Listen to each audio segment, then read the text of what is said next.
मैं आपके जरिए भारतीय सेना के प्रत्येक जवान और ओहदेदारों को बधाई देना चाहता हूं,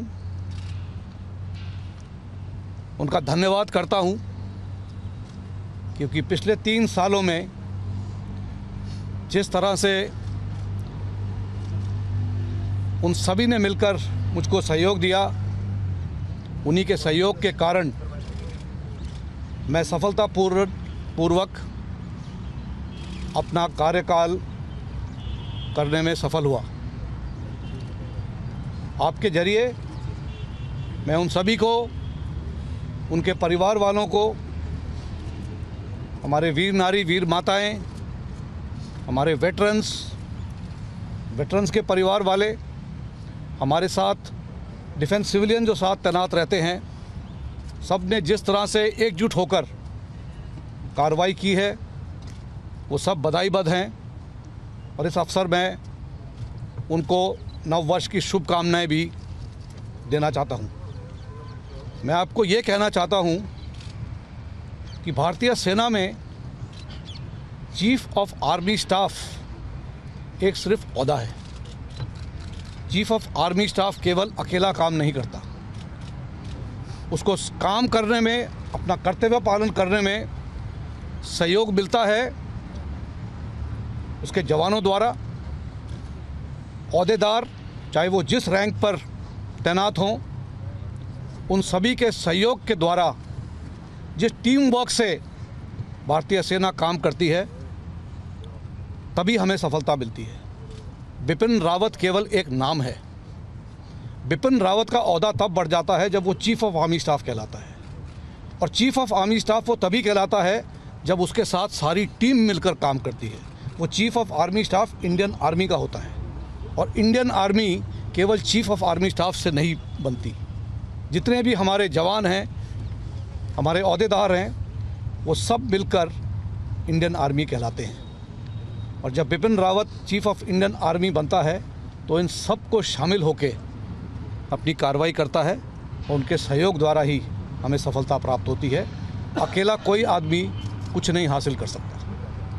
धन्यवाद। बोलिए, को आप कैसे देखते हैं सर, और सबसे बड़ी उपलब्धि क्या रही? आपने अभी कहा कि कुछ दिन पहले कहा था कि LOC पर भी हालात ऐसे हैं कि कुछ भी हो सकता है। देखिए, इस पर टिप्पणी करना ठीक नहीं होगा इस समय, क्योंकि आज जनरल नरावने 28वें चीफ ऑफ आर्मी स्टाफ नियुक्त होने जा रहे हैं। किस तरह से वो कार्रवाई को संभालेंगे, किस तरह से वो अपना कार्यकाल करेंगे, तो मैं यही चाहूँगा कि इस पर टिप्पणी वो करें, क्योंकि उन्होंने किस तरह से आगे कार्रवाई करनी है अब उनके जिम्मे में है। हम उनका सहयोग करते रहेंगे, भारतीय सेना उनका सहयोग करते रहेगी। मुझे यकीन है कि वो हर किस्म से सक्षम है और कार्रवाई सही तरीके से करते रहेंगे। कुछ ऐसा काम जो नहीं कर पाए सर, और आने वाला जो जिम्मेदारी है उसकी क्या चुनौती आप देखते हैं सर? देखिए, सोच तो बहुत बड़ी होती है, तो ज़रूर ऐसे काम होते हैं जो अधूरे रह जाते हैं, लेकिन अधूरे काम ऐसा होता है कि उसके बारे में कुछ शुरुआत कर दी जाती है, और आगे जो ओहदा संभालते हैं, आगे जो चीफ ऑफ आर्मी स्टाफ आते रहेंगे, उनके ऊपर भी जिम्मेवारी बनती है कि उस कार्यकाल को आगे ले जाना और उसका समापन करना। सर, CDS के तौर पर सबसे आपकी प्राथमिकता क्या होगी? वो कल अभी आपको मैं सही बात बताना चाहता हूं, मैं आपको एक बात बताना चाहता हूं कि चीफ ऑफ आर्मी स्टाफ का कार्यकाल जो होता है वो काफ़ी कठिन होता है, बहुत जिम्मेवारी होती है। इसलिए इस वक्त तक मैं सिर्फ चीफ ऑफ आर्मी स्टाफ था, और मेरा ध्यान सिर्फ चीफ ऑफ आर्मी स्टाफ में मुझे किस तरह से कार्रवाई करनी है, आखिरी समय तक मेरा ध्यान सिर्फ उस तरफ ही था। अब अगर मुझे कोई नया ओहदा दिया गया है, उसके लिए मैं सोच विचार करूंगा और आगे की रणनीति हम तैयार करेंगे। लेकिन ये कह देना कि मैं चीफ ऑफ आर्मी स्टाफ होते हुए आगे की कार्रवाई देख रहा था कि CDS बनेंगे कि नहीं बनेंगे, ये कभी ऐसी कार्रवाई नहीं की गई थी। मैं सिर्फ चीफ ऑफ आर्मी स्टाफ का जो मुझे कार्य मिला था उस पर ही ध्यान दे रहा था, और अभी जब तक मैं हैंडओवर चार्ज नहीं करूंगा, मैं उस पर ध्यान देता रहूँगा।